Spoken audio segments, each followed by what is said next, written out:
And gentlemen, it's your boy back at it again. Welcome back to another edition of the Rico Report. Buffalo Fanatics, we in the building. Let's go. It's Friday night. Sometimes I ask myself, why do I podcast on Friday nights, man? Friday nights, it should be the night that you just chill out and just do your business with your fam and stuff like that. I wonder, my wife must be like, yo, can I have a Friday night? For crying out loud.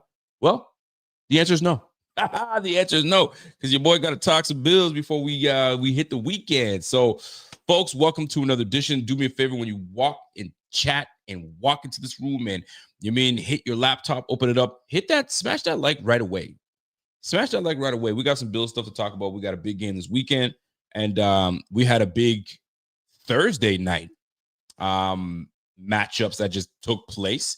Let us kind of run through those just a little bit. So we had an early game with the Green Bay Packers with the Detroit Lions. One that I thought the Detroit Lions would actually win that game because they absolutely needed it. And then them boys poo-pooed the bed, and the Green Bay Packers marched in and handled business. So down go the Lions. Could the Lions not be in line to make the playoffs this year? And the NFC is pretty damn tough. So you might see the Lions out, and Amon-Ra St. Brown is going to be out apparently the next 2 weeks. So if you are a fantasy guy and you got Amon-Ra on your squad, good luck. Good luck. And if you're in a 14-team league, double good luck, because it's going to be tough to find some gems. So you better know your rosters. All right. Next game was one of the better games of that night, and that was the Dallas Cowboys and the Kansas City Chiefs. I'll tell you, man, as much as I thought the Dallas Cowboys would have won that game, I picked the Chiefs because I felt the Chiefs are just in such desperation mode that they're gonna pull all stops. They're gonna do everything they got to do. They even brought Pacheco back to kind of give them a boost to make them look like the old Chiefs. But it just wasn't enough for CeeDee Lamb. It just wasn't enough. George Pickens, they were just too much. They were too much for McDuffie. And McDuffie is one of the better corners, nickel corners in this game. So they had this guy on an island by himself. And apparently Spagnuolo was playing a lot of man. That's a tough deal to play a lot of man against those two dudes. So George Pickens, CeeDee Lamb, DK Metcalf, Javonte Williams, bro, Ferguson, these guys are peaking. It's too bad because they taken a lot of losses prior to. But if they can heat up at the right time, maybe the Dallas Cowboys can really surge themselves. But that's not what we're talking about. We're talking about these Chiefs. I saw a stat come up. They said, in what world do you have Lamar Jackson, Joe Burrow, Pat Mahomes, and I think it was Dan Orlovsky said it, and Josh Allen potentially not making the playoffs? That's why this game coming up for these Bills is absolutely massive. The loss the Chiefs took a big hit to them. We're going to talk playoff picture a little later, just to kind of see what it looks like, because I haven't even taken a look yet. But that being said, my, it is that's a lot to endure. That's a lot to endure for that team. A team that's had much success for so long. They're on the other side of winning, and I'm sure they're going through it. It's true. Like the Patriots went through it too. They went from winning constantly to like, what the heck? Are we in? Is this the rebuild? Is this what we call the rebuild? That was the Patriots. The Chiefs aren't there, but they're like, man, I'm used to winning. This ain't right. This ain't it. Some folks were like, yo, that was supposed to happen last year, but they were winning those close games. They had like 7 or 8 close 1 point or 1 score games that they won. Those easily could have flipped to the other side. So maybe what should have been happening last year is happening this year. And the ball is bouncing the other team's way. So the freaking Chiefs, they now fall to what? 500? They're playing 500 football right now. So it's tough. And the Bills continue to, be Jekyll and Hyde, and we don't know what Bills team is going to show up. We'll find ourselves in a predicament where we are sitting here at a 7-5 record if we don't get our act together. The Chiefs need this win. They're 6-5 right now. They don't want to go to 500. They certainly don't want to go to 500. The Bills need this one. That 8-4 does give us a little bit of breathing room. And Patriots, if they happen to stumble, that now has the Bills 1 game. You know what I'm saying? 2 games difference. Plus, we have to play them again. So there's a lot happening right now. The New England Patriots being 10-2. If we can get up to 8-4, they go to 10-3. Okay, now we got ourselves. We still got to play them once, and they still potentially could lose. So it's not quite over just yet, right? We still need some help from these Patriots and some other teams to make sure that they handle business. But we got to handle our own business. The Bills absolutely have to handle their own business. So Chiefs taking that loss is tough. The Chiefs taking that loss is a tough one. So now what? The Chiefs fall to, what's their record now? Where my Chiefs at? I'm looking at the what took place this week. I think they're what, 500 now, 6-6. They're 6-6 right now. So oof, that's rough. That's rough for these boys, man. That's rough, but it is what it is. That's the NFL. I kind of like this where teams are gritty and hungry and have to play. This is where you see the best of these players come out, right? So when the Bills were facing a lot of adversity last year with, we don't have the weapons, we don't have this, they had to kind of dig deep to almost prove that we can still play without having any superstars, right? And now they've kind of figured us out a little bit. So we got to find ways to dig deep. And I think a lot of teams are having to dig deep. Look at the Cincinnati Bengals. The Cincinnati Bengals technically are still in it. They might be able to run the table. They might still be in it. Let's not sleep on that, man. So there's a lot happening right now. There's a lot happening right now. And all I know is that the Bills need to handle their own and go from there. By the way, shout out to everybody in this thing. My man, Scott Blakely, I feel you, bro. My man says 7th seed is absolutely disgusting. Already a failure, in my opinion. I mean, we're the 7th seed right now. We just can't lose another one because that 7th seed will be now in the hunt. We're going to be with the Chiefs, the Bengals, the Ravens, bro. It's going to be nasty work. So this is a crucial game. And I have to tell you, man, we're not good on the road. We're not very good on the road. I mean, you saw what took place, what's taking place this year. Like on the road this year, the Bills are 2-3. We're 2-3 on the road, while the Steelers are 4-2 at home. So already we're at a disadvantage. We're already at a disadvantage, and we're gonna get into the injuries in just a little bit. But like it's gonna be tough. We've got a lot of things for us to handle and take care of. So that being said, let's get right into the preview of this game. The Bills up against the good old Pittsburgh Steelers. We've faced this team multiple times. We've had the edge. We've had the edge. But this one feels different. This one feels absolutely different. So I'm hoping that the Bills can have a game plan solid enough with a lot of urgency to be able to handle what's going to be coming our way. We're dealing with a lot. So here's how I'm going to start this off. Let's go to the injury report. Folks, we talked about the injury report on Wednesday with my guy, the thigh doc. It wasn't looking good then. It certainly doesn't look good now. The Bills have made a bevy of moves, letting us know that we're in a rough position, folks. We're in a rough position. So update. Let me share my screen so you guys are fully on board with what we're doing here. So first things first, the Bills made the roster moves. They signed receiver Gabe Davis from the practice squad. He is now officially on the roster. Welcome back to the active roster, Mr. Gabe Davis.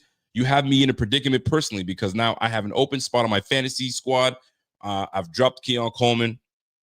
Palmer is sitting on my bench right now. Actually, I dropped him too. So I picked up Brandon Cooks, and I'm deciding if I should bring back Gabe Davis, or should I bring on Shavers? I'm unsure. You guys let me know what your thoughts are. I do want to, I mean, there are some other guys, but one of these Bills players is going to have to step up, right? So Gabe Davis being signed made the Bills have to put themselves in a position by placing receiver Curtis Samuel on the injury reserve. Now, this is where I'm baffled by what these Bills are doing. And the more I'm watching their moves and the more I'm paying attention, the more I'm like, what's happening? What is happening? So let me just say this. I know there was some speculation. Actually, there was only one person saying this, that, excuse me, I was going to say Emmanuel. one person that I saw, at least that I saw, was saying that the reason Elijah Moore was cut was because of a route that he ran and he didn't come back to it, and that's what got him cut. Absolutely false. That brother was cut because he was not happy. Simple as that. And he was, you know, muttering under his breath, if you will. I'm just paraphrasing here, but he wasn't happy, and it was starting to get a little louder in the locker room. So, and offensive coordinator and him were not driving in terms of, you know what I mean, not being used, and then Brandon Cooks being available and all this. Yo, just let me go. Just let me go do what I do. And that's why you saw this guy released. It wasn't because his poor play on the field, because if you look at him and Curtis Samuel, they're both doing the same thing. I personally think there was more value in Elijah Moore than Curtis Samuel, but nonetheless, they said, peace, out you go. He's probably happy and better for it, because he'll probably get scooped up by the right team that's going to properly use him, and you'll probably see him, in my opinion, you'll probably see him make a splash wherever he decides to go. Hopefully it's a playoff team, and they use him how they think they should be using him. You might even see him go to the Detroit Lions, for crying out loud, right? With Amon-Ra St. Brown not on there. But they also have Isaac Tesla. They have J-Mo. They might be all right. But the point is, Elijah Moore gone. Curtis Samuel put on the IR. You didn't have to. You could have held on to him. So if it was performance-based, they would have kept him on the squad. But it wasn't performance-based, because if it was, they would have said, yo, Curtis Samuel, IR, and then they would have put Elijah Moore and said, yo, you're just going to be lower on the depth chart. They said, no, we're not dealing with this headache. Out you go. Brandon Cooks in. So there's a lot of movement happening in the receiver room. We'll go through it a little bit more. And yeah, asking for more targets. Like, put me on the field is pretty much what I'm saying. Get me on the field. You guys are misusing me. I'm not a piece of garbage, and you guys are relegating me to some trash. I'm not. I'm better than that. I came here with the idea that I'm gonna be at least utilized for my skill set, and y'all are messing around. So you might as well just let me be. And obviously him not being happy obviously was getting a little louder, and they say, yo, we're not doing that. Out you go. So I don't blame him. I don't blame him one bit. So Elijah Moore out, Curtis Samuel injured reserve, Brandon Cooks in, Gabe Davis in. So we'll kind of, go through what that's going to look like on the field, how much playing time, who's going to get what. We'll try to speculate as to what we see and what will take place. So that being said, those were that was some of the moves that we made. But then I want to get into what this is going to look like this weekend. So up against the Pittsburgh Steelers, we've got a laundry list, and I feel like it's a broken record, but we got to talk about it, man. We got a laundry list of injuries, and here's what it looks like, ladies and gentlemen. All right. So Josh Allen was a full participant all week. His elbow, he had that almost like a foam with some padding on it on his elbow during the week. He ditched it in what looked like photos from today's practice. So he's just gonna have to deal with the discomfort. I just hope that the way he gets tackled and the way he gets brought down, I hope he's smart to learn to roll away from it or land on something else. But we need that brother, man, because we go as far as Josh will take us, right? Terrell Bernard out. Joey Bosa, full participant. We'd love to see that. He's our leading guy with 4 sacks this year. I would have loved for him to have a lot more, but he's the guy that leads the team in sacks. He's got 4. Yikes. Spencer Brown is out officially. We knew that was going to happen. He's going to be at least out a week, maybe 2. And we'll talk about who's going to be the bookend tackles for this game. So Spencer Brown out. Dion Dawkins is out. Apparently, this brother's been looking rough this whole week, and it didn't get any better. So they said, you know what? You got to sit this one out. Even when he had a little more time to kind of get over it, right? The game was last Thursday. We are now Friday. So he's had a full week to kind of get right, and he's not. So he's out. Spencer Brown is out. We got full participants coming from Reggie. Tylen Grable was a full participant, so he becomes questionable. Maybe he becomes our swing tackle now that, and I'll get into the O-line and what it's going to look like. Max Hairston, concussion, full participant, so he'll be a full go for this game. We got a full participant from my man DeQuan Jones, so that's good to hear. The interior, we're going to need that because they're going to try to run the ball on us and disrespect us. And I've got a clip to play a little later for us. Mr. Kincaid, this is the one that's going to be interesting. With all the challenges we have at the receiver position, but this is the one that I want to see most. Is he going to be prepared to play? And is he ready to go? Not 50%. I need him 100% because we're going to need that brother to play some ball. So he isn't going to be he was in limited action this practice. He becomes questionable. And last but not least, Josh Palmer and Curtis Samuel. We already know what's up with Curtis Samuel. Did not practice. This guy is just a walking injury. I'm sure he's frustrated with himself. I'm sure he's frustrated with, how things have gone this year. And I'm sure he feels the same way that Elijah Moore feels. Y'all disrespect me. Y'all don't know how to use me. And here I am. It is what it is at this point. He's out. Could this be the last time he suits up in a Bills uniform? Do they even bother bringing him back from the injured reserve? Or do they? Who knows, right? Brandon Cooks is going to probably get a good share of what both he and Elijah Moore were getting, which was a whole lot. So who knows how that's going to go? And that's what we're looking at. And we got obviously, which we have a weird designation for Josh Palmer. He went from being limited to not practicing on Thursday and then back to limited. So who the heck knows what's going to take place with him? What a disaster of a year in terms of injury and who we can rely on to be on the field. It's just weird, super weird. So that being said, that's what we're looking at in terms of this roster and what's going to take place. So let's get into this O-line. All right. So here's what it looks like. Spencer Brown out, Deion Dawkins out. Who replaces those two brothers and who is Josh going to rely on? Well, here's what we know. Left tackle will absolutely be Mr. Ryan Vandermark. He's going to be holding it down at the left side. Right side, who's it going to be? Chris Lund? Tylen Grable? Neither. Alec Anderson. That brother's going to be holding down that right side.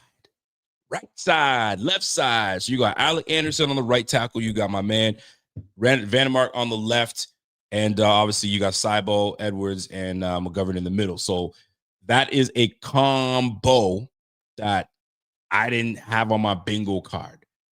So, that will be interesting. So how do the Bills go about this game plan? Do you trust these two to go up against the likes of the 31-year-old TJ Watt? Now, is TJ Watt the same explosive TJ Watt he once was? No. Has he dealt with some injuries? Absolutely. He's only got what 7 sacks this year, so it's not like he's on a tear. It's not like he's on a burner. But we are putting out some backup tackles, backup linemen. And listen, this game is about bringing the next man up. But is the next man ready for a guy that's not just the next man up? This is TJ Watt. So that's what it's going to look like, Bills fans. Get ready for a little bit of Vandermark. Get ready for a little bit of Alec Anderson. And let's see how this goes. This is going to be a challenge. But here's the deal. You have a banged-up quarterback that's going to be relying on these two bookend tackles. So for Josh to not have his eyes, I want his eyes to be focused downfield and delivering the football and not having to kind of side-eye his right tackle and side-eye his left tackle like, oh, are they going to hold up? Do I have to leave the pocket sooner than I want to? This has been the challenge for Josh this year, leaving the pocket sooner than he needs to. He was already leaving the pocket with his starting right and left tackle. So what is he going to look like with his backup right and left tackle? And Alec Anderson, I know played some tackle in college years, but he's more of an inside guy. So, I mean, they've made him an inside guy. So him converting back out to the right, that'll be fascinating. Will they have a rotating door at the right tackle position? Who knows? But at least for the next 2 weeks, you're going to have someone replacing that. So it'll be Vandermark and obviously Mr. Alec Anderson. So that's what it's going to look like on the line. So now you got to worry about protection. What's it going to look like trying to run the football? We know that both Deion Dawkins and Spencer Brown are big time run tackles, right? They get into they run block very well. We've seen it. You see it with your eyes. So now, what's that going to look like for the run game? So this is why this game is so fascinating to me. This is why this game is so interesting. Because like, how's it going to look? Now, Is it going to be Alec Anderson? This is what I gotta say this too. Like, this is my opinion as to what is going to take place. I don't want you guys thinking that that's what it is. It could be Chris Lund. It could be Grable. Grable coming off of IR, and they got him questionable. Maybe they might surprise these guys, like the whole thing's to the vest. But I'm looking at Alec Anderson last year was constantly on the field. We used to bring this brother on the field and do stuff. So Chris Lund, we haven't seen this brother on the field at all. So if somebody's going to touch this field, it's going to be somebody that it just makes sense. Somebody that has experience being on the field. Have we seen Chris Lund on there? The rookie? Heck no. We haven't seen Tyler Grable since what, 3 months? It's been a long time. And we haven't seen this brother on the field. And to put him starting right off the bat, no. So Alec Anderson is my guess. I assume that's where he's going to be. And if I'm right, let's roll. I mean, it just makes sense. It's not about if I'm right. It just makes sense. Like, who else are you going to put up there? You're going to put McGovern out there? It's not happening. You're going to put Cedric Van Pran Granger to be at center and move guys over. You never know. Maybe Cedric Van Pran Granger goes up to right tackle. Doubtful. So this game is going to be a nasty one, folks. It's going to be a nasty one. We'll see how this all plays out at the end of the day. But that's my speculation. That's my guess as to what takes place with this O-line. But now you got protection issues you got to worry about. Now you've got run game. Will the run game look the same? And if it's going to be nasty weather, you're going to have to rely on this run game. So it's going to be the Josh Allen, Ty Johnson, James Cook, Ray Davis show. You're going to have to run this football. And we're doing it with 2 backup tackles. So that in itself is going to be something to pay attention to. So if you're someone that is, you got some fantasy, you got guys that you're like, I don't know if I trust it. If you're starting Josh as your quarterback, I certainly am not. I benched Josh. I benched him last week, and that's what got me the win. Thank goodness. And I needed that win for fantasy. So I'm starting. I can't start him. I can't do it. I can't do it. So I had to put my man Stafford in. Stafford's getting the start over Josh. I got two backup tackles. I ain't doing it. The receiver room's a wreck. I ain't doing it. Can't do it. So that's the way I have to play this out. So I can only imagine how y'all are feeling right now. So the O-line does give me reason to pause because I don't like it. Now, what I'm encouraged by is that Harmon, the rookie defensive tackle that I really wanted for the Bills, is out. And they're dealing with some of their own injuries as well. Broderick Jones, their tackle, he's out. He's dealing with some injuries as well. So they've got some things they gotta figure out, and so do we. But it's just not ideal to have both our tackles out, and we got to deal with that stuff. So we'll see how that goes, man. We'll see how that goes.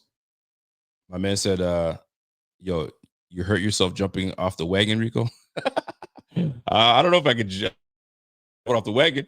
I need my fantasy win. This is a fantasy subject, man. So when it comes to fantasy, the keyword fantasy. All right. Keep that in mind. The keyword is fantasy here. And Josh ain't starting. Ain't no way. And if he goes off, great. But I know that Carolina Panthers are going to have a hard time dealing with Puka Nacua, Devontae Adams, and all that stuff. So which one would you pick? Exactly. let me keep it rolling. Let me keep it rolling. So defense, we're going to get the defense a little bit, but the offensive, that's what it's going to look like. Now, let's go to the receiver room. What's it going to look like for the Bills? What's it looking like for Josh? Who's it going to be throwing to? So I can only assume that Keon Coleman will be reinserted into the lineup. The only thing we don't know is what his target, or I guess his percentage snap, is going to be. He was one of the guys that was leading the team with percentage snaps. He was playing the most. What is it going to look like coming back? Now, he's missed 2 games. One of them was due to discipline, right? Missing practice or being late or whatever the case was. So that was disciplinary. We got that part. Then he missed the Thursday night game. And the reason for him missing the Thursday night game was purely on coach. Coach said this was a decision he decided to make. It wasn't disciplinary. This was just something he wanted to try out. And to my assumption, it was, bro, we had a decent game with my man Shavers the week before. Let's try and see what Shavers looks like against the Texans and let's see if we can figure something out. That was an absolute disaster. You saw it. We saw it. It didn't look good.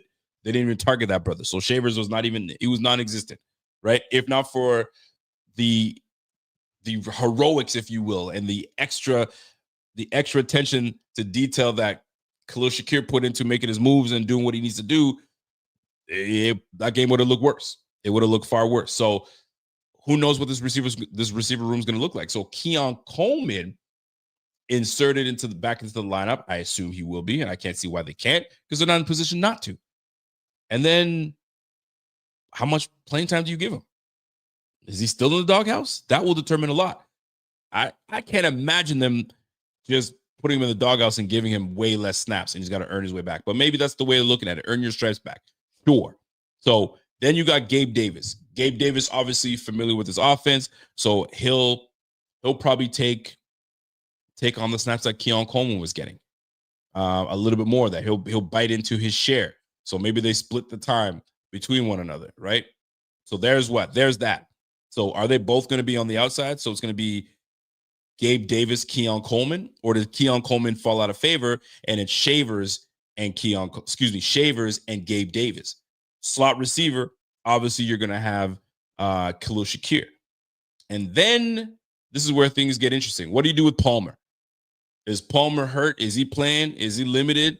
Is it going to be Keon and Palmer? Is it going to be Palmer and Gabe, and Keon becomes the guy that's just coming in when he needs to? That's going to be the interesting part, right? You're at a healthy Keon Coleman, a banged up Palmer, I guess I don't know what you want to call Gabe Davis. Gabe Davis is healthy, so a healthy Gabe coming back off his injury. So is he 100%? Who knows? But he's probably getting there. And Khalil Shakir. That's a rough receiver room, bro. And then you add in Brandon Cooks. Where does Brandon Cooks fit into this? Where does Brandon Cooks fit into this? Where are they going to put him? Apparently, they have him returning punts. This guy hasn't returned punts in his career since, I think, the beginning of his career. This guy's been in the game 12 years. You have a 12-year veteran returning punts. What are you trying to do to this guy? You made McCole Hardman come in, return punts. This brother had a great return, fumbles it, then gets hurt, and he's out of here. Wouldn't you want to ease that brother in terms of into the offense instead? But you got him returning punts right off the bat. I guess that's what you have to do. You're limited. Who do you have? You cut Brett. You cut Codrington. So you're gonna have to You're gonna bring him up to return punts and kicks. So punts will be returned by Brandon Cooks, and the experiment continues. They're continuing to experiment to find out what's working best. We are week 13, ladies and gentlemen. We're still experimenting week 13, but we ain't got no choice. We ain't got no choice. So that's what it's looking like right now. So I imagine concluding with this receiver room. I imagine it's going to look like this. If Palmer is ready to go because he had a weird week, he was limited, didn't practice, went back to limited. Was it a veteran rest? I don't know. So Palmer, Gabe Davis, Keon Coleman in rotation when they need him, or if they go into some kind of formation. Khalil Shakir obviously in the middle, and then Brandon Cooks they'll give him 4, 5, 6 plays, right? They'll probably send him deep maybe 1 or 2 times. But to me, if you're bringing in Brandon Cooks, and it's not like he hasn't played, he's been playing all year, do me a favor. Get him involved early. And for the love of God, do not get him involved early by throwing him screenplays. Get him downfield. You did not bring him in to do the same thing that bum-ass Curtis Samuel was doing and what Elijah Moore was doing. If you brought him here as a 12-year vet, get him downfield. The guy's got speed. Please, if for the love of God, Joe Brady, find a way to get him meaningful snaps and let him run meaningful routes. Please. That's all I ask. That's all Bills fans ask.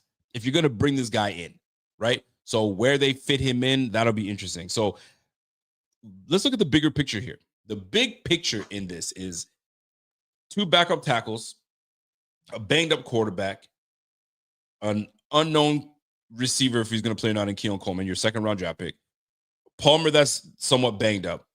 Shavers, they don't know if he's going to be used or not. Khalil Shakir is your only guy, but you guys have relegated him to a backup running back and throwing him. It's just this scheme and this offense is just so vanilla. Like, it's just rough. It's just rough. So maybe the sense of urgency that Josh was talking about in his press conference, everyone understands what's at stake here. There's a sense of urgency. So maybe we'll get something out of him. Maybe Josh becomes the leader that I personally would like him to be, right? The guy that says, not only am I going to lead by example, but I'm going to make guys accountable. I'm going to make guys accountable. I'm going to be more vocal. Who knows? Maybe that's the switch that he turns on. We shall see. But I do know that this is an uphill battle for these boys. This is an uphill battle, and hopefully the Bills prevail, because Lord knows we need this win. We absolutely need this win. We can't be playing around. Where this AFC is no joke. This AFC is no joke, folks. The Bills right now are sitting. Let me just give you guys a glimpse. Actually, I'm not going to give you guys a glimpse just yet. So that's what we're looking at right now. So in conclusion, when I'm talking about this O-line in the receiver room, we're banged up. So we just got to fight through it. Next man up. And for those that have to step up and really show out, you're going to have to do that. If somebody has to step out and show what they're made of, this is the game to do it. And going forward, it just can't be one game and you disappear. This is where we're looking for consistency. This is where we're looking for reliability. And who can Josh depend on? Can I depend on you, Alec Anderson, Chris Lund, Tylen Grable? Can I depend on you, Vandermark? Can I depend on McGovern to make the right checks at the line? Cool. Can I depend on you, Keon Coleman, to give me 100% effort every time? Cool. I need that. That's what Josh has got to demand. At least as for me, I've got to demand that from my guys. But I got to say it. You know what I'm saying? You got to say it. It's like talking to the wife. The wife wants me to read her mind sometimes. No. If you need something from me and you want something, say it. Well, can't you see it yourself? You know how can't you see that? Yeah, I see it, but it's more important to you than it is to me. So that's on the back burner for me. There's there's levels to this, right? Bro, don't make me read your mind. If you got something to say, say it. Hey, I need help with this. Boom, got you. I need your 100% effort from you, and you. I need y'all. You know what I mean? You can't just give me, fight for each other, love each other, man. Love you guys. What did you do? Nah, bro, that's not enough. I need more of that on the sideline. And I hope I see it. I hope when they pan over to the Bills sideline, I see him rattling these guys up and rile them up and get them going. Straight up like that. You know what I'm saying? I don't want to hear, you're supposed to know what I like. You're supposed to know that I need you. No. Sometimes you got to tell these guys. You know what I'm saying? That's why coaching and leadership is important. You know what I mean? That's why you have coaches that bring out the best of players. Sometimes there's untapped potential out of certain players, and it takes a coach to bring it out of them. Sometimes they're going to be coached hard. At least that was for me. When I played, I knew what I needed to do, but sometimes there's that extra little bit that you got that the coach can bring out of you. Whether it's a look, whether it's a chat, whether it's a slap on the helmet, I need you. Whether it's one of those, that's it. Sometimes that's all it takes. But if there's silence and there's not a whole lot, and you kind of, you're on the bench sulking and you're looking at your tablet, bro, I'm looking at you like, all right, man, like, what's going on? So, Josh, don't let these guys try to read your body language or read your mind. Speak out, say something, get these boys going. You're the leader on the team. There's no other guy. You're the guy. Deion Dawkins is on the sideline, bro. That's you. Need that. At least that's for me as a fan. That's what I look for out of my superstars. My superstars be the ones that I need them talking. You know what I mean? It is what it is. Now, and Josh is not Kawhi Leonard. Kawhi Leonard, I don't expect anything coming from Kawhi Leonard. That boy is a star, but I don't expect him to come out and give a pep talk. Josh is not Kawhi Leonard. Josh is the face of the franchise. That boy, he like that. So I want to see a little bit more, man. You all over these commercials. You doing all this chatting, all these commercials. Yo, get in and talk to these boys, man. You got it.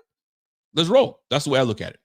At least that's for me. So that's what we will see going into Sunday. And we'll find out. And here's the biggest one. Thank you, Jimbo. Is Kincaid going to be adding to this reliability? Right? Is he going to be bringing in the dependability that Josh needs?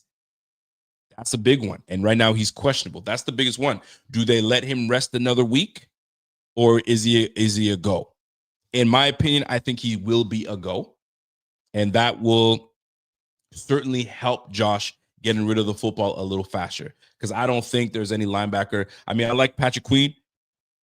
Patrick Queen is legit, but I think that there's a little bit more athletic ability out of Kincaid that I like that matchup. So if he's gonna have to cover Kincaid, good luck.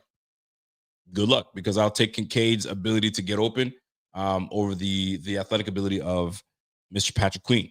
Patrick Queen is going to be busy. Either you got to do this or you got to spy and try to spy me.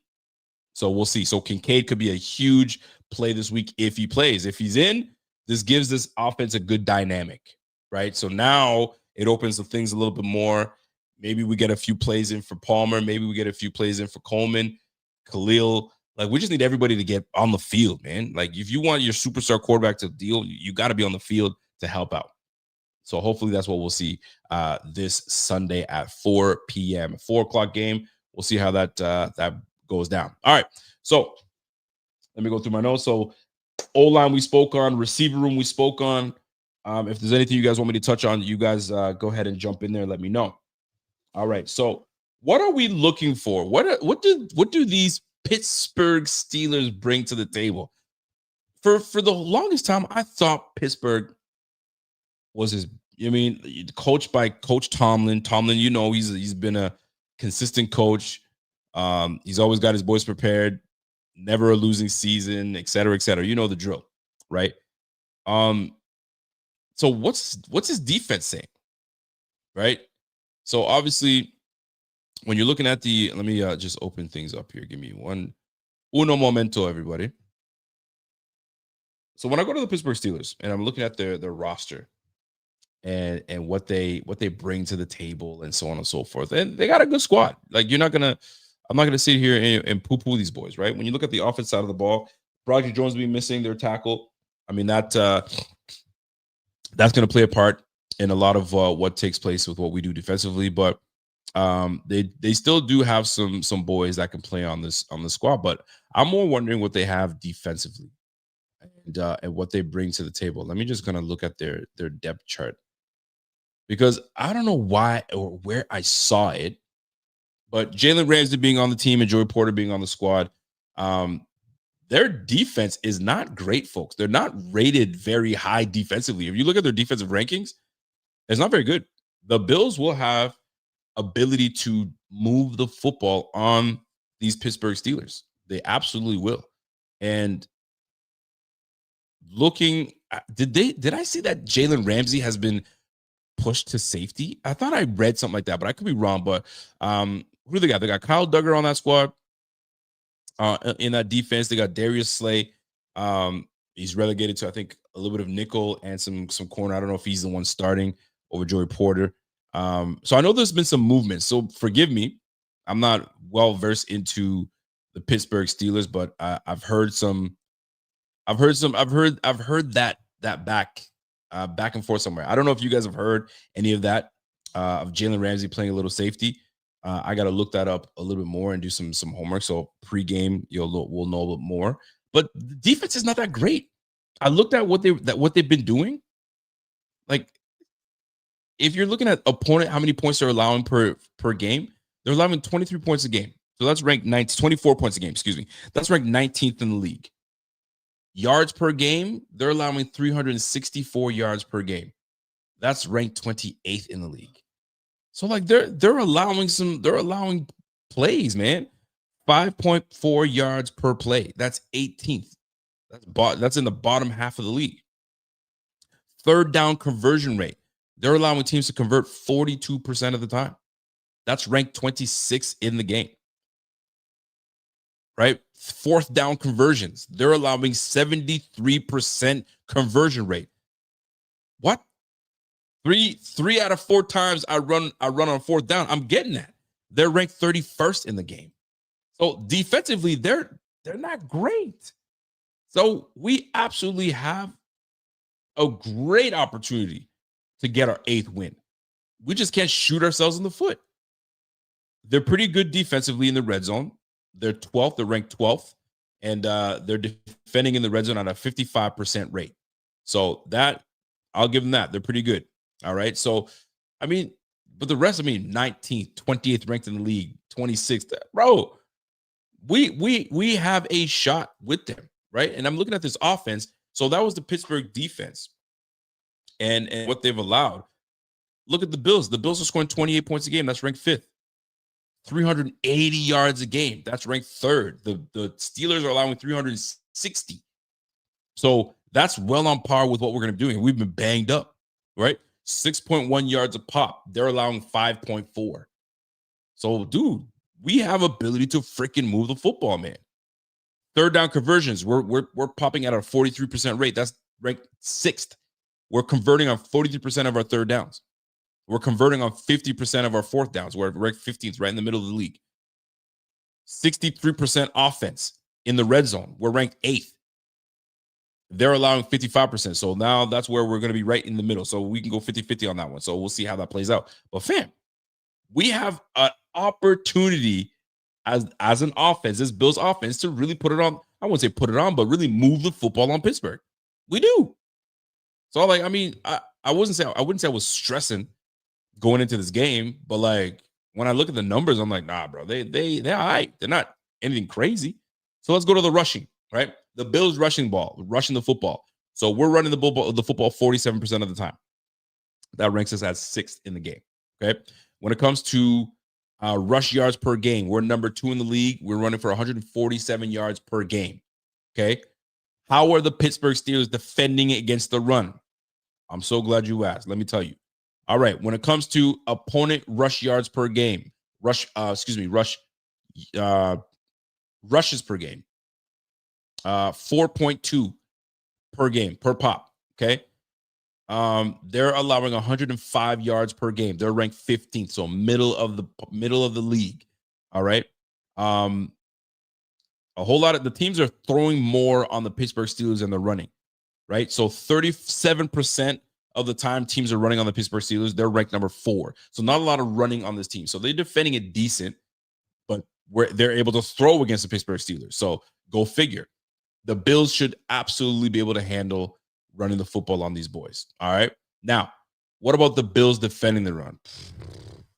We already know what time when it comes to that. So the Bills defending the run.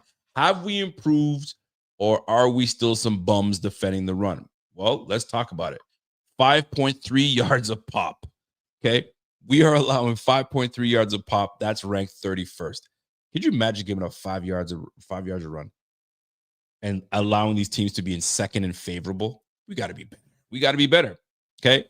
The opponents are running for 148 yards per game on us. We're ranked 30th in the league. Okay. Giving up 150 yards rushing per game. Bro, that's sickening.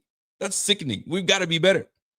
We are dead last. Ladies and gentlemen, we are dead last in teams running for touchdowns against us. Opponents rush touchdowns per game on us, 1.5. We are dead last, 32 in the game. 32. So how does Pittsburgh run the football? Not great. They're not great at running the football. Their leading rusher's got 650 yards rushing, and that's Warren. Okay. Jalen Warren. Here we go.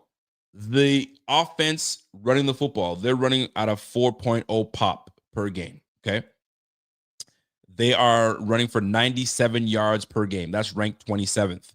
And lastly, 0.6 rushing touchdowns per game. They're at 23.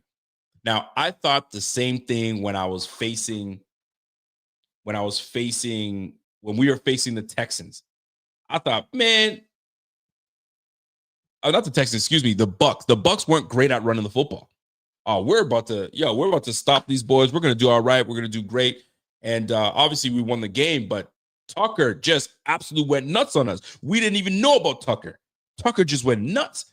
catching the football, running the hard on us. We couldn't tackle. Bro, it was bad. It was bad. So, like, we made Tucker into a name. I mean, when I looked the next day on fantasy, he was like the most trending name because they're like, yo, that brother can run the football. But you're going up against the Bills. Anybody can run the football. So now I'm looking at these Pittsburgh Steelers, and I'm looking at who runs the football for the Pittsburgh Steelers. You got Kenneth Gainwell. I don't care what anybody tells me. Kenneth Gainwell can run the heck out of that football. That boy nice. All right? You got Kenneth Gainwell running the football. Then I'm looking at Jaylen Warren. And then you got, I have a feeling they're going to try to get this brother in the game, and he's going to kill us, right? Caleb Johnson. He's a big back. So Caleb Johnson, and obviously you got Jaylen Warren. That's also a strong back. Jaylen, what's he weigh at? I know Jaylen is a stocky dude, man. 5'8", 215. That boy going to be a problem for us, man. We got to make sure that we want to tackle, right? Not only that, how big Caleb Johnson is a big boy too. Let me see how big Caleb Johnson is real quick. Caleb, my man Caleb Johnson. Where you at, kid? I know he's a big boy. Let me see where that brother's at. Caleb Johnson. Where you at? Caleb Johnson. How tall is he? Was he 6? This guy's 6 feet, 225, man. You got big boys. So they're going to run us. We're light in the pants on this defense. We are absolutely light in the pants. So if I'm Coach Tomlin, I see this defense allowing 150 yards a game. Bro, the game plan, run the football. They're soft. They can't handle us. Let's roll. So there comes a sense of pride that these Bills got to have and say, yo, we got to sell out on stopping the run.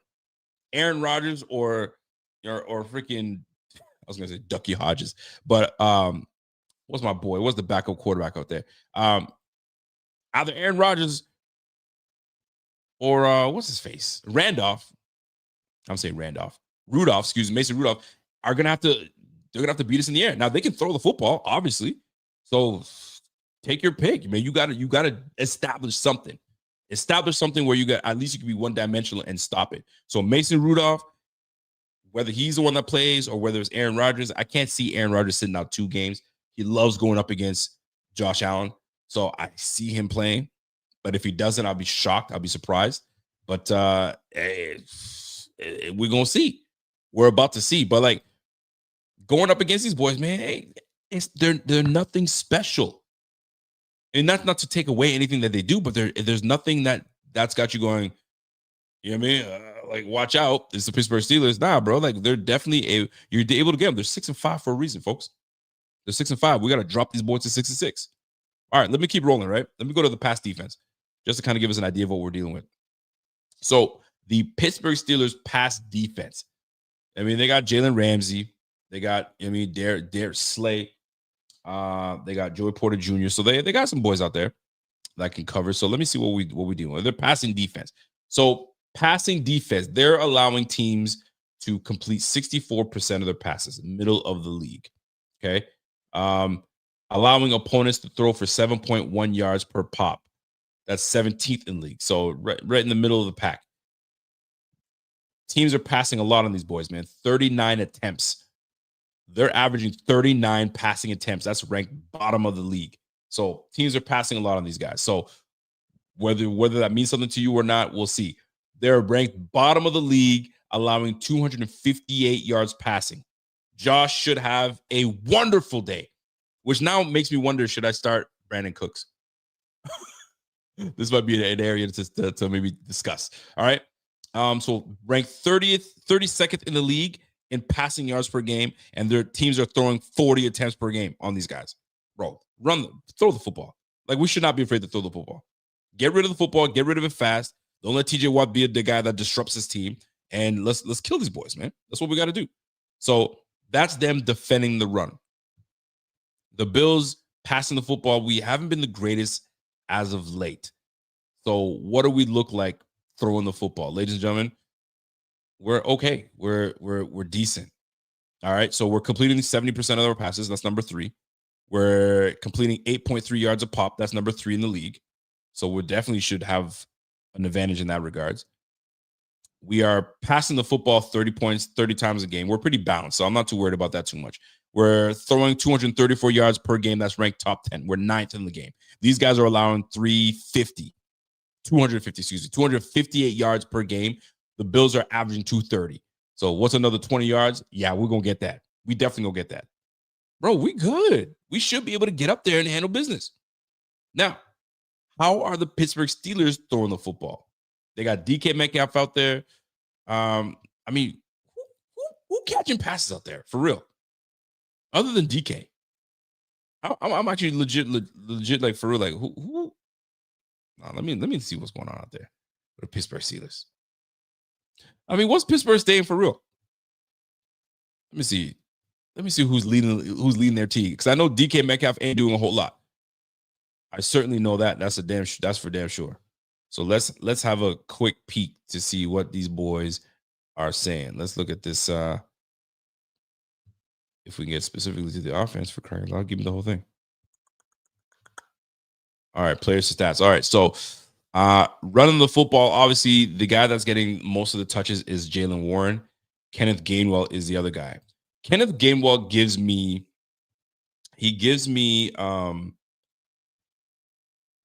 the Ravens running back. Sometimes, I get brain farts. Hill. He gives me very Justice Hill type vibes, Kenneth Gainwell. So that's a guy you got to really watch out. He'll catch the football out of the backfield. I mean, he's a quick back. He'll get in there. He's already got 71 touches. He's got 336 yards rushing. He's running the ball for 4.7 yards a pop. Jaylen Warren, 4.3. He's got 3 touchdowns on the year. Kenneth Gainwell's got 3 rushing touchdowns as well. Caleb Johnson just he's fallen out of favor. This guy's got only 58 yards rushing. So I don't even have to worry about him. It's going to be the Kenneth Gainwell, Jaylen Warren show.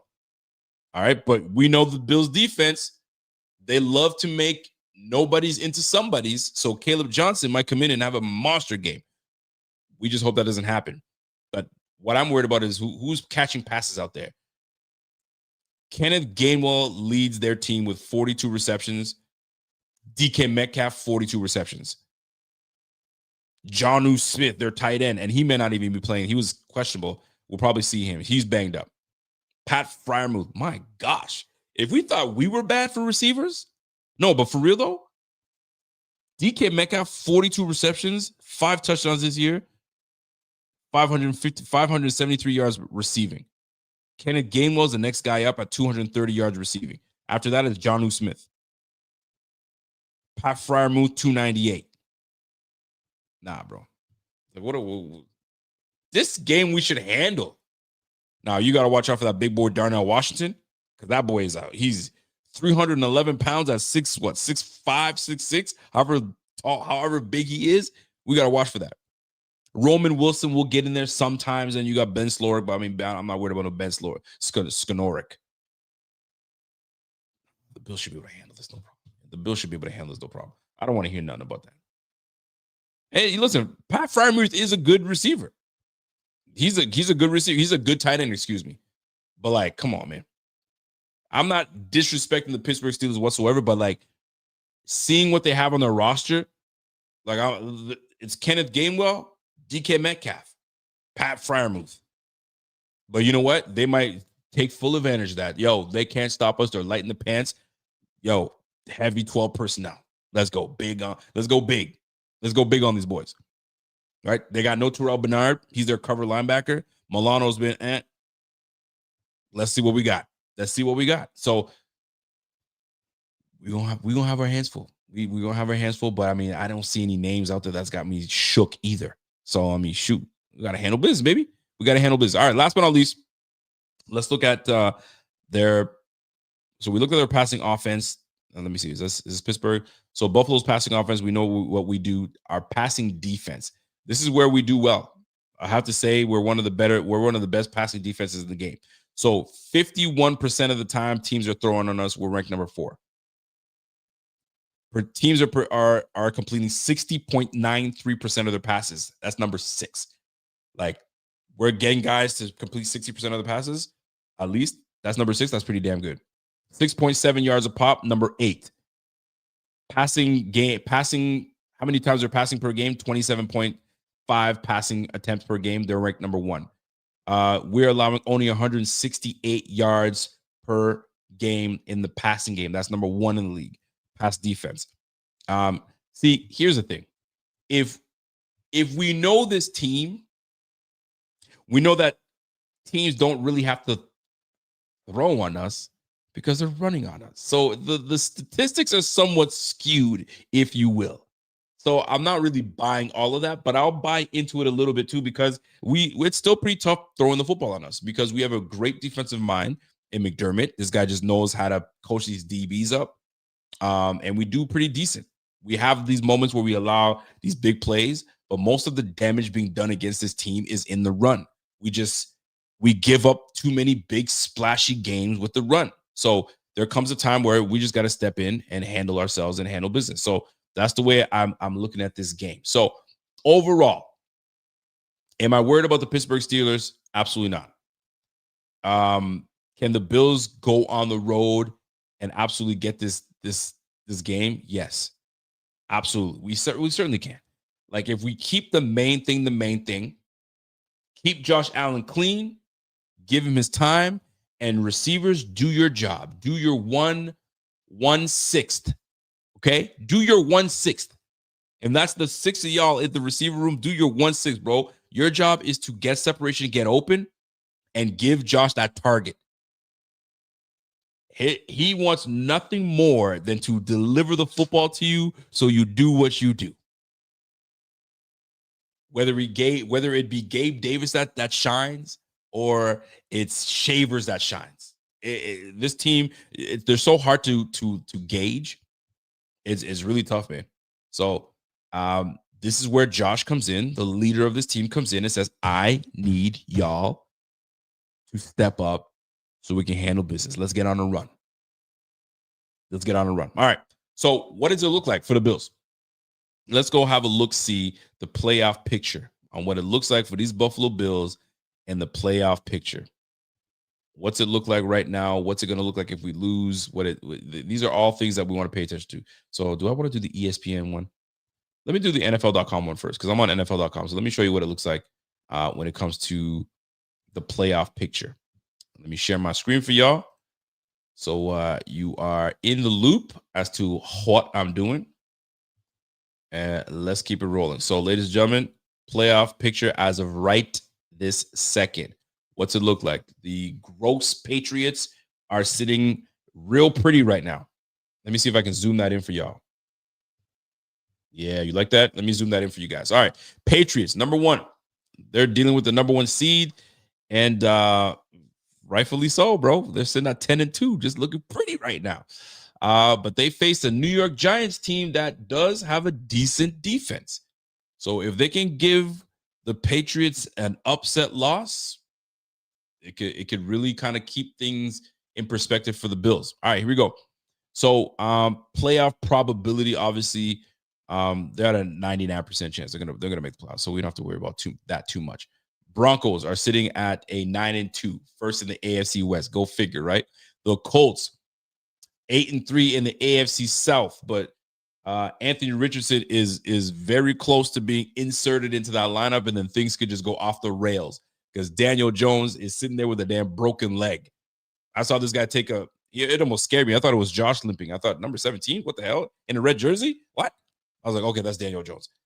But that could change a lot of things. These Colts can fall real quick if they have to change quarterback. So there's only so much you can do with that run. And if Daniel Jones ain't dealing and he's hurt, the Colts can go down real quick. All right, let's keep it rolling. Pittsburgh Steelers right now, they lead their division. You know what's? We're gonna talk about that in just a second. 6-5 lead their division in the AFC North. If they lose to the Bills, making the playoffs falls to 32%. How crazy is that? All right. If they lose, they fall to a 32% chance to make the playoffs. If they win, their probabilities go up to 56 to make the playoffs. So this is a big game for the Steelers. This is a big, huge game for the Steelers. Let's keep it rolling. The Chargers, 7-4. Same record as the Bills, right? If they lose, they go to a 44% chance to missing the playoffs or out of the playoffs. They're currently sitting at a 65% chance. The Pittsburgh Steelers are sitting at a 43% chance to make the playoffs. Okay. And they lead the division. This league is so weird, bro. Let's roll. Let's keep it rolling. Let's keep it rolling. All right. And then you've got the Chargers at a 65% chance to make the playoffs right now. If they win, they boost up to 71%. If they lose, they're down to 44%. The Jaguars, 56% playoff hopes, still alive if they lose. If they win, they're up to an 82% chance. Right now, they're in the 6th spot. They're ranked 74 to get in. Look at this, folks. The Bills are 83% chance to win, to make the playoffs if they, as of right now. If they win, they're at a 92% chance. So we got to win. 92% chance if we win this game. If you lose, although it's a terrible look, they're still at a 72% chance to make the playoffs. Okay? In the bubble, Texans cannot afford to lose. They're currently at a 47% chance to make the playoffs. If they win, they jump up to 65%.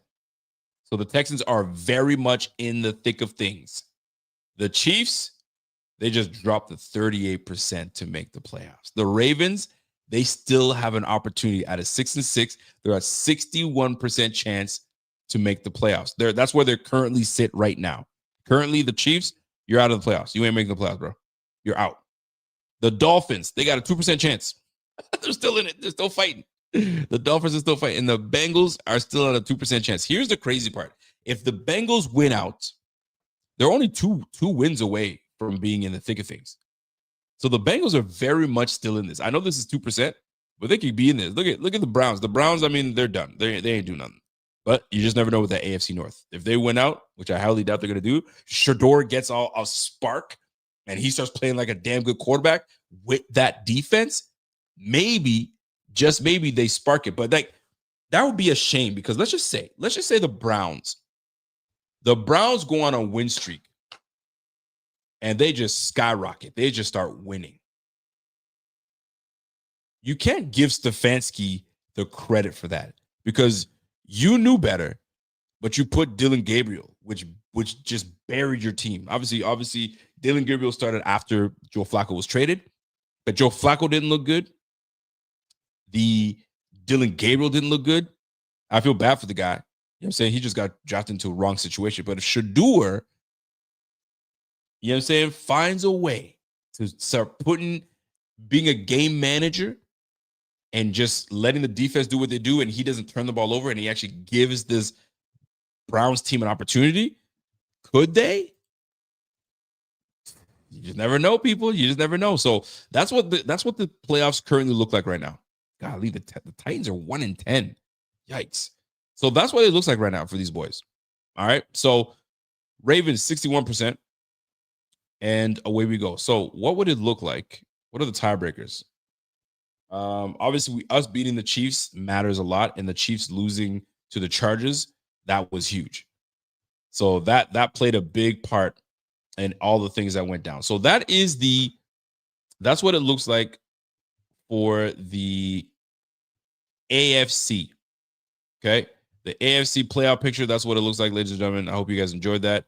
For the NFC, you got the Rams are killing it. They're Super Bowl. I think they're Super Bowl kind of favorites to make it. The Bears continue to go on a tear. They're 9-3. My goodness, good for them. They got a 79% chance to make the playoffs. The Eagles losing that game tonight was a tough one for them. I don't know if that reflects their 8-4. The Bucks are still leading the NFC South. That's weird. So they're at an 81% chance. If they lose, they're at a 91% chance if they win. So chances are they're going to win the whole thing. Seahawks need this. If they win this, 94% chance to win it against Minnesota. They absolutely should crush Minnesota. But don't sleep on that backup quarterback from Minnesota. I saw a conspiracy. There was one guy that was mentioning when Carson Wentz was in and looking terrible, they kept Carson Wentz in because they didn't want to put that rookie quarterback in because he would have made Wentz look bad. So they didn't want to do that because then it just makes him look bad. And now the McCarthy pick makes it look horrible. But McCarthy's looking horrible now. So this rookie that's going to come in, could do some damage. And Justin Jefferson was actually excited to hear about him getting the start. So pay attention to the Minnesota Vikings on what that backup rookie quarterback does.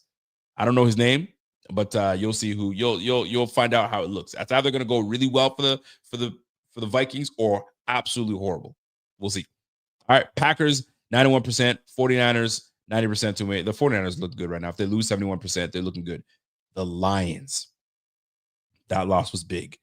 42% chance to make the playoffs. Crazy. Right now, the Cowboys are 18% to make the playoffs, but they look good. And wouldn't that be a shame if the Dallas Cowboys don't make the playoffs after how they've looked the last bit? That'd be a shame. Look at the Panthers have a better chance of making the playoffs with the Cowboys. 21% chance if they win, but it's still looking bad for. They're 6-6. Isn't that crazy? You got teams that are 6-6 in the AFC that are like, yo, we in the playoffs still, bro. Look at the Ravens. The Ravens 6-6. They're second in the AFC North, but they got a 61% chance to make the playoffs. The Panthers being 6-6, they're at a 21% chance to make the playoffs, even if they win. Nutty. Just nutty. And then you just have the rest of this and the NFC. So very interesting. Let's go to the ESPN calculator because I want to see what it's going to look like after when it's all said and done after this week. So we can kind of pick some teams and some games to see how it all plays out. By the way, for those that are tuned in right now and enjoying this show, do me a favor, smash that like right this second, show some love. My man Walter says the Ravens' worst nightmare happened last night. Playoff Lamar made his debut. Man, Lamar did not look good.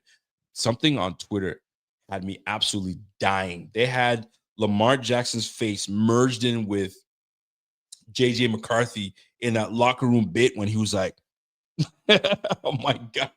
Dude, the internet they're always undefeated, bro. They always find a way to make somebody laugh with some BS. But too crazy. What's up, Mike? I see Mike in the chat. What's up, everybody in the chat? I'll come in. I'll go back to the chat periodically, guys, because I'm going screen to screen. All right. So let's roll and take a look at the playoff predictor, if you will, and look at the playoff picture. So we've already kind of gone through the playoff picture with the. That's not what I want. I want this simulator. Where that at? All right. Let's go here. Playoff picture. Where's it going to give us? Playoff machine. There it is. All right. Here's the playoff machine, folks. If you guys can see this very clearly, wonderful. This is great news. All right. Here we go. So we already know what time it is. Buffalo 7th seed. If the playoffs were to start today, the Bills will be playing the Denver Broncos. Not a team that we're not familiar with. So that doesn't scare me none. Could that 7th seed change? Yes, of course it can. So we can eventually we can probably be the number 2. Maybe not number 2, but maybe it's number 3. We'll be in the middle. So it really doesn't matter because all we need to do is make the playoffs. So here's what it looks like as of right now. So week 13, we've already seen the Lions and the Green Bay Packers play. Boom. Green Bay takes that. Dallas takes that. Bengals take that. Bears win. Browns and San Fran. This is interesting. I'll tell you why this is interesting. The San Francisco 49ers should win this game. But because the San Fran 49ers are playing at Cleveland and they've got Brock Purdy playing. This guy threw 3 picks last week. They still won. Tough matchup against the Carolina Panthers. But the Browns defense is no joke. If Shedeur Sanders can just maintain and not, mess up and just kind of manage and make a couple big plays here and there, the Browns could really come in and really upset the 49ers. I could really see it. That defense is good enough. They just don't have a quarterback. They can run the football and they have a good defense. You just need a quarterback that's competent enough, doesn't take dumb sacks, doesn't throw the ball away. Give the ball away, and just make some good plays. I'm gonna upset. My upset pick for this week might be the Browns over 49ers, man. I'm gonna keep it a buck. Jaguars should win this one. Texans, Colts. What do you guys think? Texans and Colts. That one's a tough one, man. For real. That's a tough one. But if I were to pick one of these boys to come in and I mean, I like what I see from the Texans. Listen, they're getting their quarterback back. Their defense is humming right now. And you have a banged up Daniel Jones. Yo, give me the Texans, bro. Give me the Texans. I think they're on a heater right now. And I think CJ Stroud has a lot to prove. Davis Mills held it down, getting 3 wins for his squad. You got to keep it up. Because if you don't, you're going to get benched again, bro. And Davis Mills is coming right back in. So I think the Texans win this one. It's too bad they don't have a great run game. Because if they had a good run game, it would be great. Dolphins, Saints, give me the Dolphins to win this one. They're quietly on a roll, by the way. We'll talk about the Dolphins just a little bit. The Jets and Falcons. Give me the Falcons. I mean, this is a game that who gives a shit. LA and give me LA. The Bucks need this one, but the Cardinals are playing some good defense. This is a toss-up, in my opinion. I'll take the Bucks because they're at home. Vikings, Seahawks. Seahawks should be able to win this one. The Vikings are just not playing good football. Chargers should be able to take with Chip Kelly gone, maybe they change. I doubt it. I think this is just a messy team. Their defense is good. It's their offense that's holding them back. So maybe Chip Kelly being gone gives them an opportunity to really step their game up. But give me the Chargers in this one. I don't know how y'all feel. Yo, you like the Jets to win this one? Really, huh? I don't know. Jets, he said, my man Cody Ben says the Jets are on a low key, they're on a roll. I don't know, man. I don't know about that one. Maybe I'll go back. Maybe you can tinker with it a little bit. Give me obviously the Chargers to win this one. Give me the Bills to go over the Steelers because we just need it. It's must win. It is a must win. There's no question about it. Broncos should be able to beat. Jane Daniels is sitting out again. Mariota ain't shit. So give me the Broncos, and then this one here, Patriots at home should be able to win it. So I'll play the game and go this way. So here's what this looks like, folks. The Bills remain the 7th seed. Nothing changes. Everything stays the same. Chargers are in. Baltimore goes. Look at this, right? Baltimore losing this weekend, but if the Browns win, Baltimore, does it change? No, it doesn't change. So what did I do that made everything change? Oh, Pittsburgh. Pittsburgh losing. Well, that's what's got to happen. So the Ravens absolutely need us to do something good. They really do need this, okay? And then obviously, this is what it looks like. Now, let's just say the Bills lose. The Bills lose this game, and now look what it looks like here. This is what it looks like, folks. Jags, what kind of playoff crap is this? You got the Houston Texans with the 7th seed because Houston's got the head-to-head against us. Let's just say Houston loses to the Colts. What does that do? Colts win. The Bills, even with a loss, remain the 7th seed. So keep that in mind, right? And Pittsburgh Pittsburgh obviously goes to the 4th seed. The Bills remain there. Who else is messing with us right now that it's really nothing else, man, because all the other teams is nothing great. Let's just say, this is it, man. Like, that's Chargers. Let's say the Chargers lose. It means nothing. Yeah, man. So that's what you're looking at, folks. Like, everything's getting tight right now. Everything's getting tight right now. So it's the Houston Texans that's a problem. So us losing to the Houston Texans makes this a major issue. So the Bills lose this game. It doesn't look good. If the Colts win it and the Bills still lose, we are now out of the playoffs. That's going to be a frenzy for the whole league because now you're going to have the Bills, Ravens, Bengals, Chiefs all out of the playoffs by week 14. Nasty work. That's absolutely nasty work. Isn't that craziness? So Bills win, Colts win. This is what so if the playoffs were to start, that's what it would look like. So it looks like if we're going to be playing the Denver Broncos.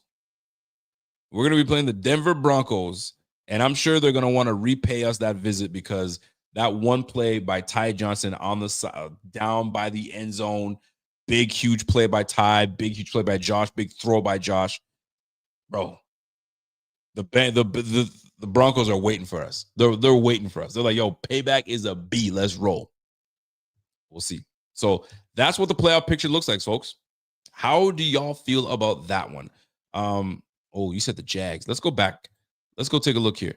So let's just say the Bills lose. Bills lose.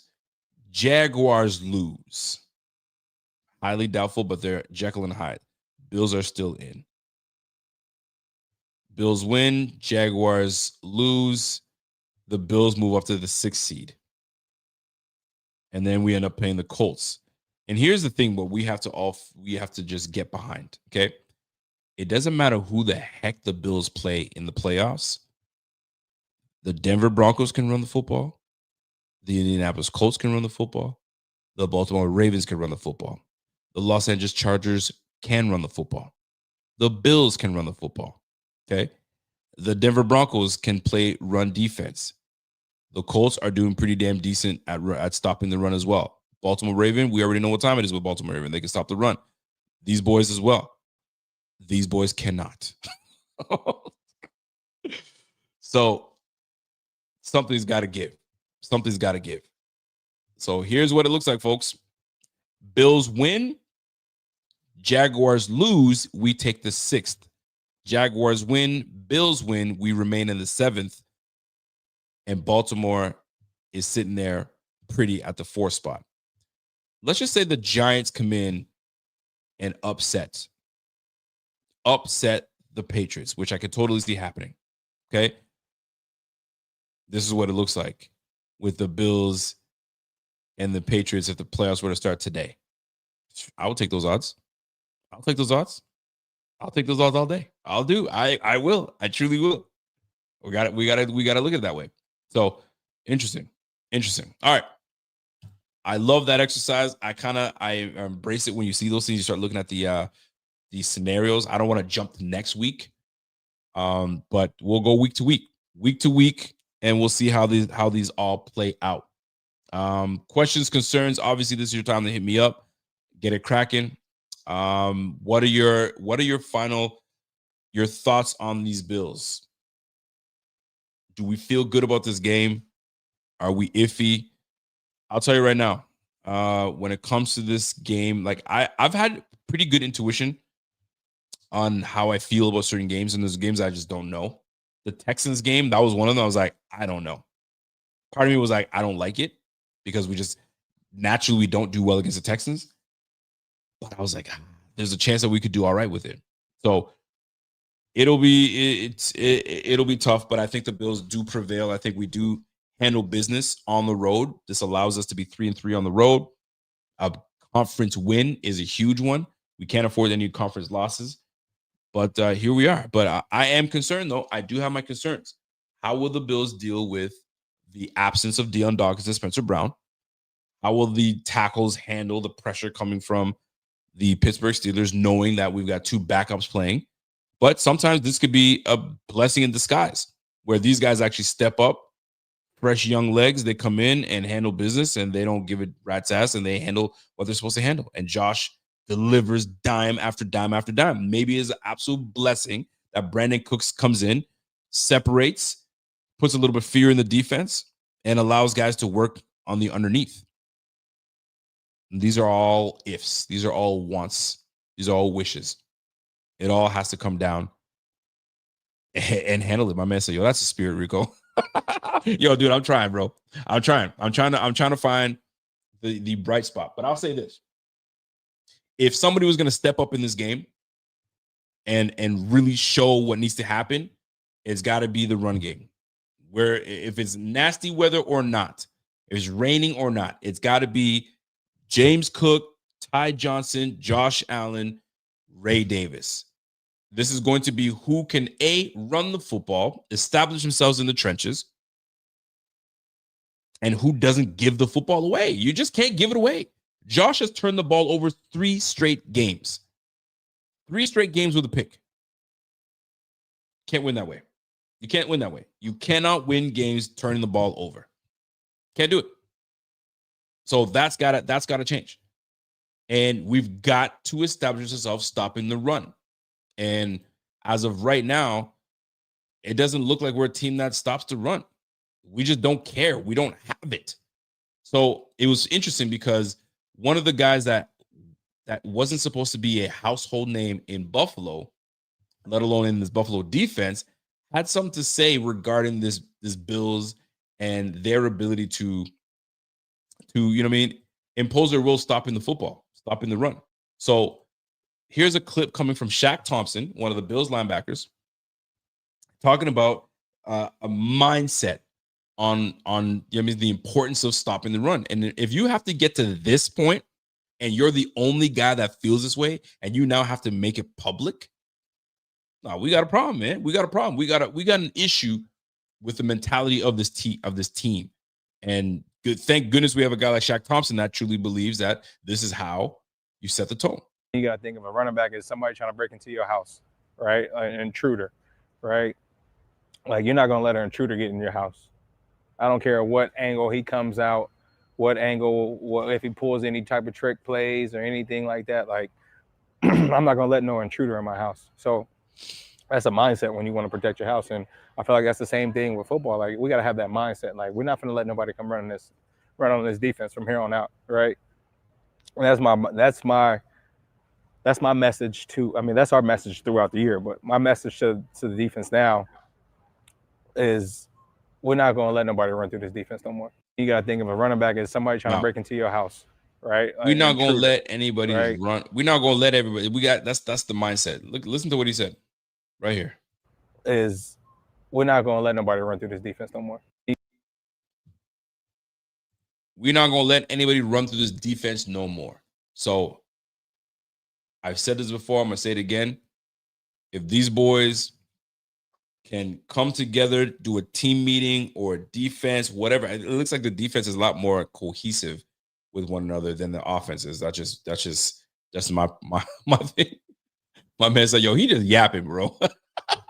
He just yapping. But you know what? I need to hear something like that. I need to hear that yap. Because that yap, sometimes may permeate in others. And it starts something. And I know that we've seen it before where a Bills player says something or there's an emphasis on stopping the run, and they've done it. I've seen it. We've seen it. But the problem is they're inconsistent. They do a great job stopping the run one game, and then the next game you're sitting here going, "Come on, fam! Like, really? Like, I thought we fixed this issue." So these guys are too inconsistent. So yap all he wants. I hope that the yapping somewhat kind of like trickles into the rest of this defense, and away we go. So that's the way I'm looking at. I'm kind of trying to keep the bright. I'm trying to keep the bright side, folks. I'm trying to keep the bright side of things and seeing how this all kind of shakes out in the end. So my man say, "Oh, nah, man, Rico, you're right, bro. Bengals had to speak it into existence too." Listen, one win at a time.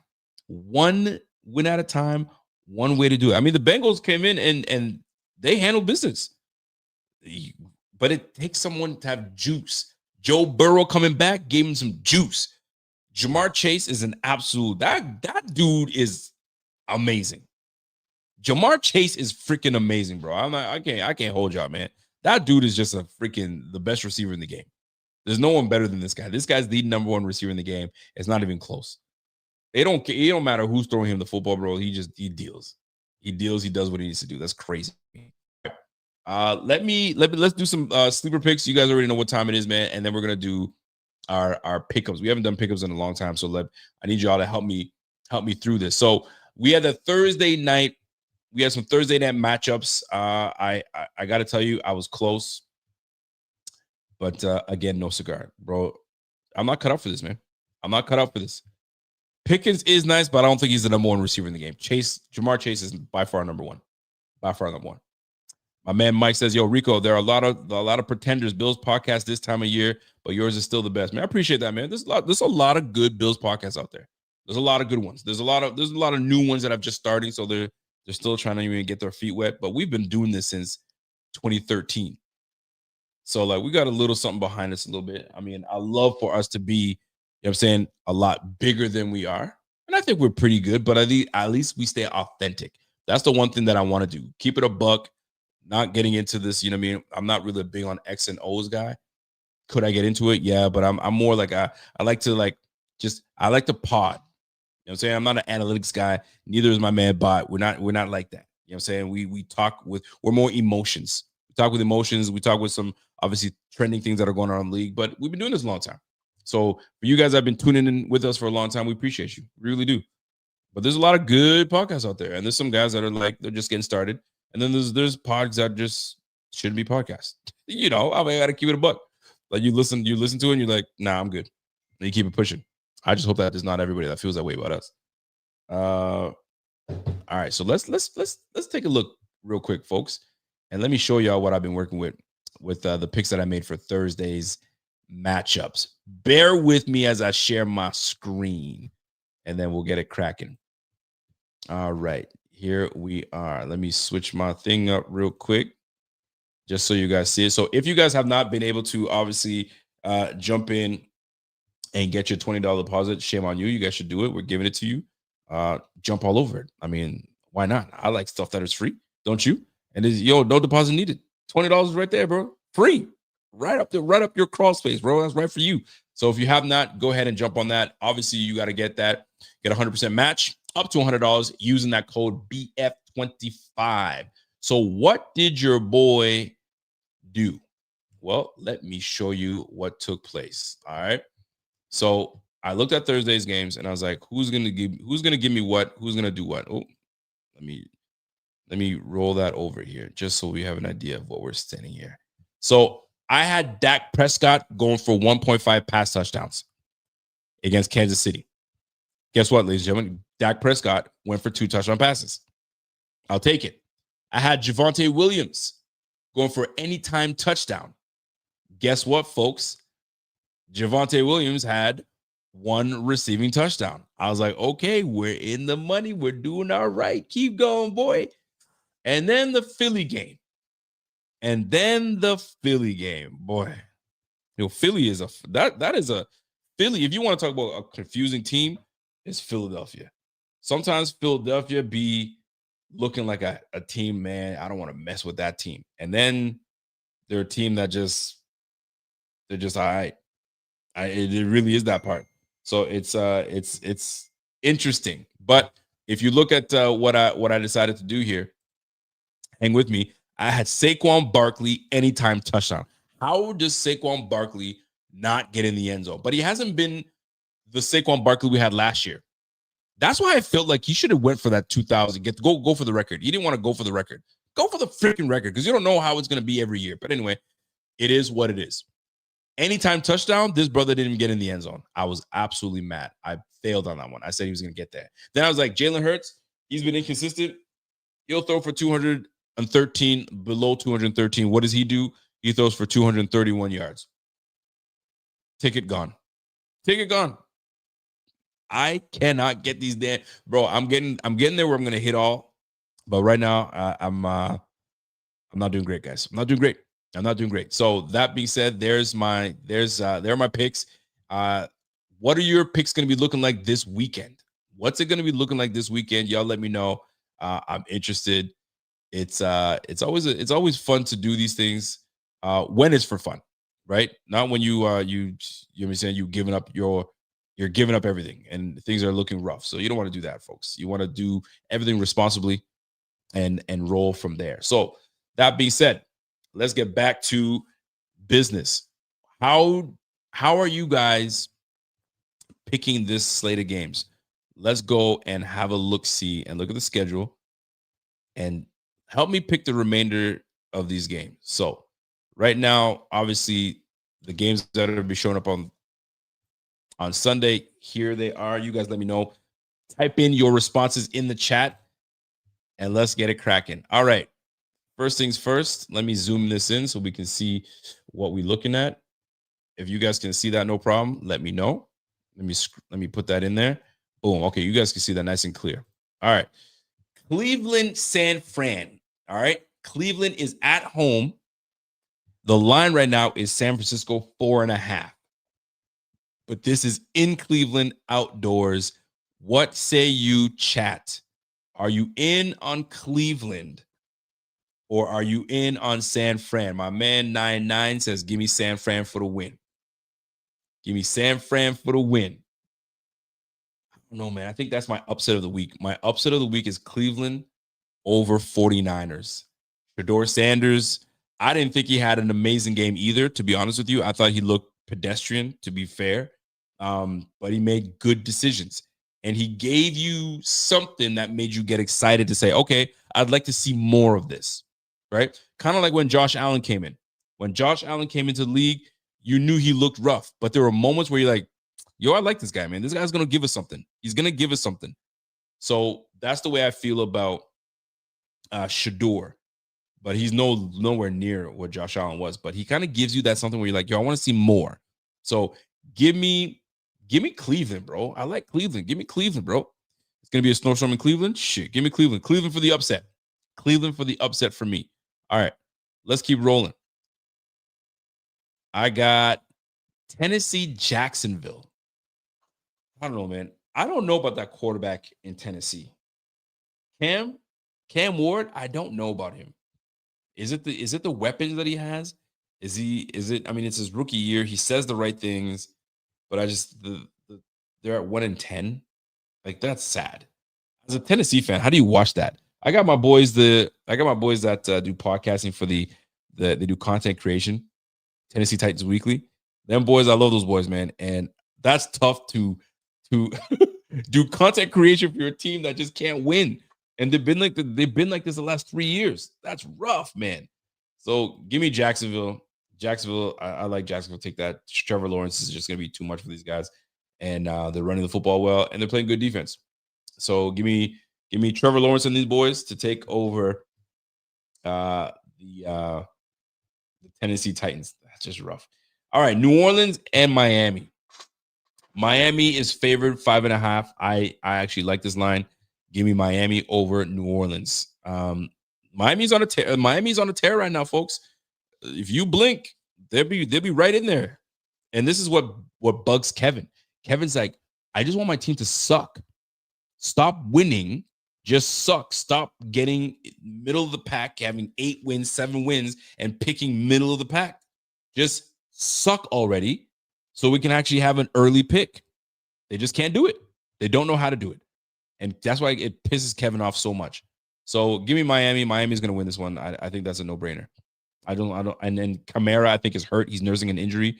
So you're going to have what was it? The running back out of Kentucky. Is it Kentucky? Noel? It's not Noel. Devin Neal. Devin Neal is going to be running the football. So let's see what's going on. Yo, did I say something that was pause-worthy? If I did, my bad. Shout out to my guy Richie, 4 months as a member. Richie. Yo, want to feel better about the Bills? Look at the Eagles' social media. Fans are calling for a head coach to be fired. Wild after winning a Super Bowl. Yo, I'm gonna tell you something, man. When good teams, Chiefs, Bills, Eagles, Cowboys. I say Cowboys because they're just a big market. When their teams are not doing well, fan bases are nasty fan base, right? And I don't see any different, man, for the Eagles. So Eagles fans, they're probably shaking it rough right now. And I'll tell you right now, they probably want Patullo gone. And head coach came out and said Patullo's not going anywhere. But like, how do you get, you're a playoff team vying for a playoff spot, and you want to get rid of your offensive coordinator right now? That's where the Bills are. I know some people, myself, are like, yo, I'm done with Joe Brady, but I mean, you got to stay with it. You got to stay with it because you're in the playoff hunt. But if you're not in the playoff hunt and you're just sitting here BSing, bro, you got to go. So Patullo stays, Sirianni stays, but I bet you they're probably saying, yo, I want nothing to do with Jalen Hurts. Get rid of that bum. I don't want nothing to do with this guy. Sucks. This guy, this. He had a wide open Goddard down the middle, and he went and threw a bad pass to Devontae Smith. Oh, man. They had everybody cheese, bro. So I don't blame Philly fans for being wild right now. I don't blame them one bit. I mean, you saw how Bills fans are. Bills fans are just as nasty. All right, let's keep it rolling. Jets, Atlanta. I'm gonna take Atlanta merely because I need Bijan Robinson to go off against them. So give me Atlanta with Kirk Cousins and the boys doing things. And I got Darnell Mooney playing on that squad. So I need these boys to really show out against the Jets because I really need this fantasy win. So let's keep it rolling. Give me the Atlanta Falcons over the Jets. I know some of you guys feel the Jets might win this one, but they have Atlanta at 2.5. Still pretty close. That's still pretty close. Tampa Bay, Arizona. Arizona on the road to Tampa. Depends who plays. If I see Bridgewater get back out there again, give me Arizona. But I think we're gonna see. Yeah, there's no way. I think he plays. He's got to play. I think he plays. I don't think Teddy Bridgewater is going to be in the game. So look for my man to jump in there and handle business. Tampa Bay 3.5. Give me Tampa. Carolina, the Rams. The line is at -10. Rams. Give me that. Give me that. Unless they let Rico Dowdle just go off. Rico Dowdle go off, which I highly doubt. Brandon Fisk. You got Jones out. Nah, not happening. Give me the Rams -10. I'll take that. Minnesota, Seattle. Give me Seattle. Geez, -11.5. Ooh, they really hate Minnesota. Oh, shit. Give me Seattle. Pittsburgh. They got the line at 3. -3 for Buffalo. Give me Buffalo in that win. Listen, the Raiders just blow right now. Give me the Chargers at 8.5. I'll take that. Omarion Hampton was supposed to come back, and I had him in my starting lineup. And they said, nah, he ain't playing this week. So I have to shuffle some things around. Lastly, we got Denver, Washington. Give me Denver -5.5. That's. I mean, they're on the road, so I get that. And then lastly, you got the Giants and New England. They got New England at -7. I really hope Jackson Dart comes out here and does big things against New England. I don't think it's going to happen. So New England's going to probably win that one too. So give me New England to win that game. All right. What are we saying, folks? Are we good? Do you guys feel good about this week? If you guys do me a favor, smash that like, hit that like. You know what to do. Hit it all. And if you guys haven't jumped on your sleeper, you guys know what time it is, man. Use that promo code BF25. You get all up to $100 match on your first deposit. Terms and conditions apply. See the sleepers terms for the use for details. Currently operational in over 25 states. Maybe it's in your state. Check out Sleeper today. All right, let's get back to it, folks. How we feeling? How we doing? Give me your score predictions for this upcoming Pittsburgh game. Is it a high-scoring game? Is it low-scoring? Who scores first? What are we thinking? What do we like? I'm not going to give you guys my score prediction, not until Sunday in the pregame show, and we'll go from there. Yeah, man, if Jameis Winston was playing, Jackson Dart's legit, man. Don't sleep on Jackson Dart. Jackson Dart is that dude. He's going to have to change the style of play, though. That boy be running a little too reckless for me, right? If you're going to be the franchise quarterback, you're running a little too reckless. You got to chill out. You want to hear a hot take, though? If the Bills lose this weekend, they should absolutely, let me repeat that. If the Bills lose this weekend and the offense looks awful and out of sync and out of whack, you got to pick up the phone and call Dable and say, hey, come on over. And let me see if you can we look at this old playbook, see what you can work with, and let's see if we can try to make something work, because we know that Josh loves Dable and Dable loves Josh, and reuniting those two boys would be great.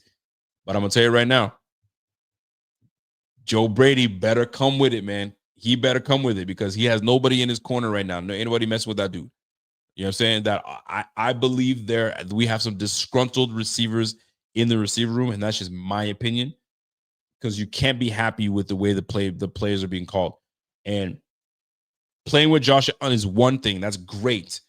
But if the offensive coordinator is calling some BS, it won't matter if you're playing with Josh, man. Josh is an MVP type quarterback. But throwing 3 picks straight in games, bro, that ain't going to cut it. That ain't going to cut it. My man said McDermott said a hard no to Dable. I know he said a hard no, but you're going to have to reconsider.